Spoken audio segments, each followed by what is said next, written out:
By taking the time to educate him and expose him to the peaceful teachings of Confucius, without ever renouncing the violent ways of the Mongols, she encouraged the two sides of his nature that was to be the key to his success. The fact that Sorcaktani raised her sons and ruled her lands in such a different way to the male Mongol warlords was to have a huge influence on Kublai. In 1236, at the age of 21, Kublai was granted his own lands by his uncle Ögedei, who had succeeded Genghis on his death in 1227. These lands were in the Hope region of northern China. At first, Kublai ruled his lands from his Mongolian home. He left day-to-day affairs to local officials, just like other Mongol nobles, who had little interest in everyday issues at local level.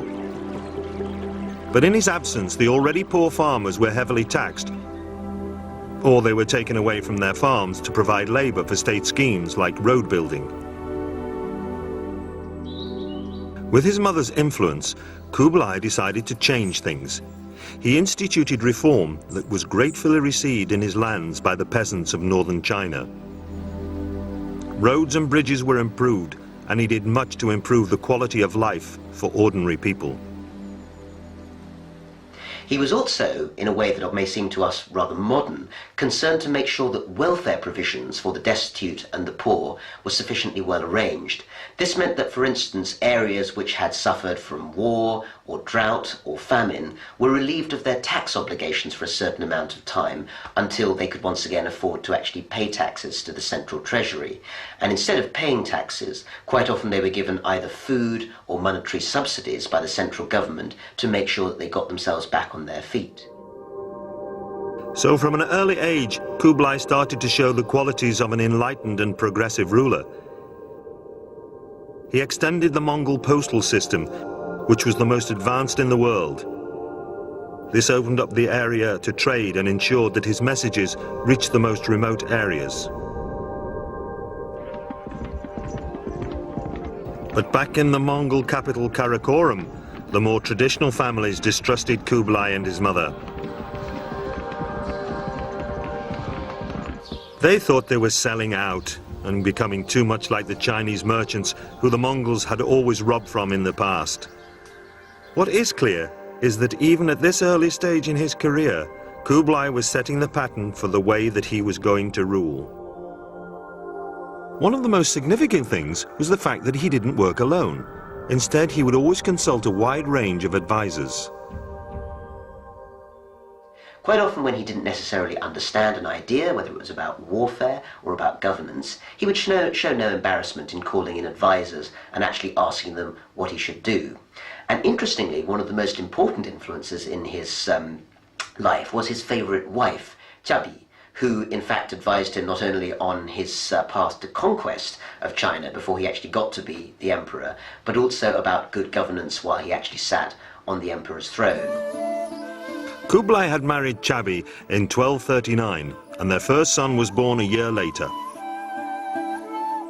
She encouraged men of the arts and science to come to the court to debate with Kublai, and seems to have been a moderating force on him. Kublai relied on Chabi throughout his life for support and guidance. In later years, her personality, practicality and interests would influence the fashions and trends of an empire.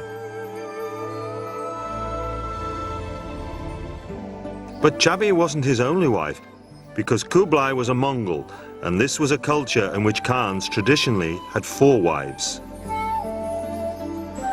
Kublai was no exception, and ultimately he had 4 households and a magnificent harem. But as an ambitious young man, Kublai had more important things on his mind, especially when his brother Mongol was elected Great Khan after the death of their uncle Ögedei in 1251. This was the opportunity Kublai had been waiting for. When his brother became Great Khan, Kublai's wealth and standing rose overnight as he was granted new lands in northern China by Mongol. What Kublai needed now was the chance to prove himself as a warrior. This was vital. Throughout Mongol history, military success was the key to being seen as a strong leader. His opportunity came when Mongke decided to finish the campaign his uncles had started against the southern Sung Empire. A direct assault on the Sung was risky and predictable. Instead, Mongke planned a two-pronged pincer attack. Two Mongol armies would descend on the Sung simultaneously from both the north and west, but the plan had a drawback.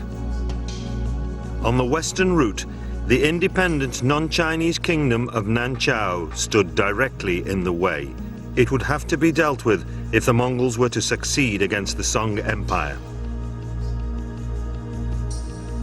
Kublai was selected to lead the attack on Nanchao and received the order to move in July 1252.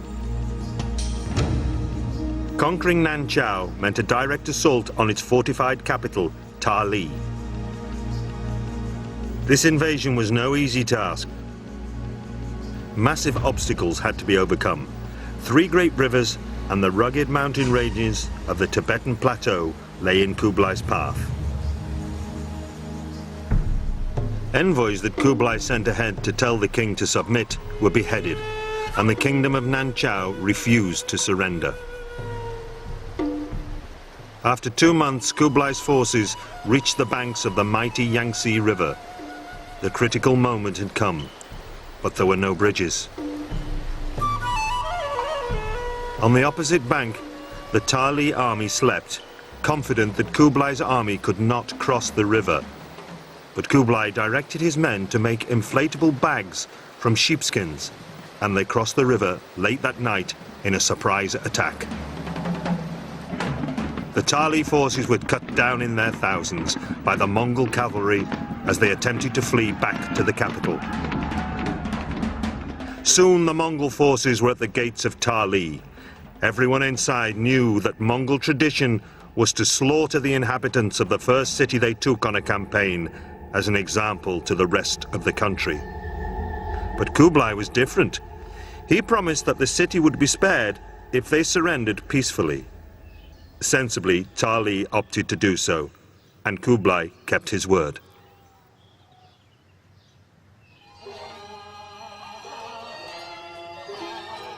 Victorious, Kublai returned to northern China and began to build an impressive new capital city.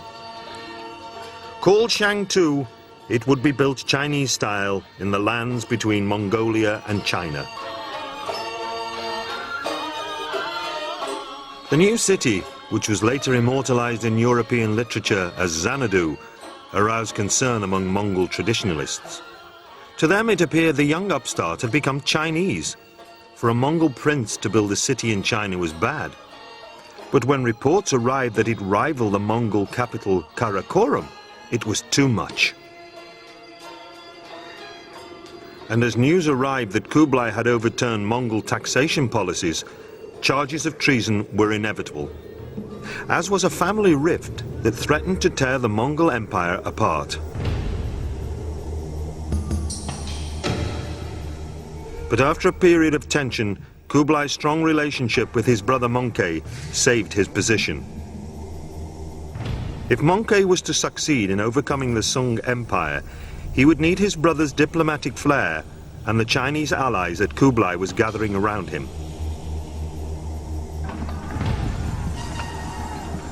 Kublai was given command of one of 4 massive Mongol armies, which left Shangtu in 1258. The Mongol forces made swift progress into central China, but as they reached the banks of the Yangtze River, disaster struck. The south's warm, oppressive climate made it a hotbed for disease. Mongke went down with a serious case of dysentery and died suddenly. The Great Khan left no successor, and the Mongol world came to an abrupt halt. The Sung campaign was abandoned. Karakoram was in a state of crisis. Who would take up the position of Great Khan?